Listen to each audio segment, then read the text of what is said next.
Everest is it's the biggest. I want to have a professional career as a lawyer and hopefully one day as a judge on the bench. It has so many stories associated with it.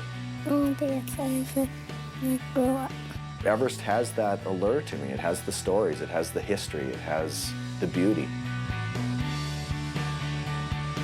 The English Channel was 14 years ago. My wife wasn't a big fan of Everest, so I decided to do the English Channel.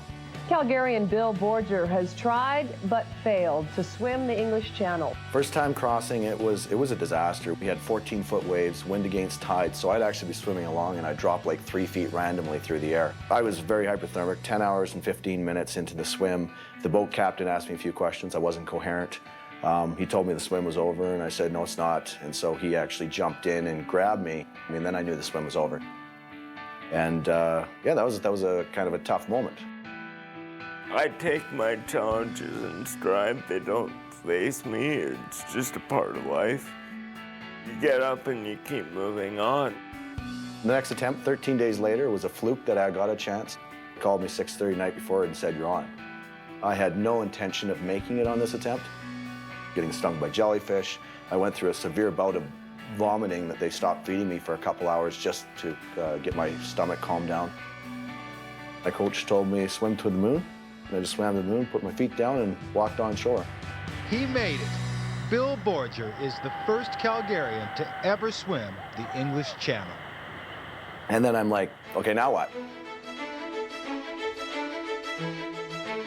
Climbing Mount Everest, it was I was introduced to it after I swam the channel.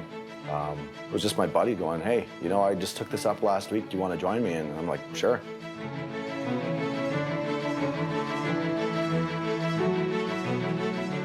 Summiting Matterhorn, Mont Blanc, Mount McKinley, a lot of mountains around here, Mount Temple's East Ridge. There's been a lot of great climbs that I've thoroughly enjoyed. A lot of times you're just tied to your friend.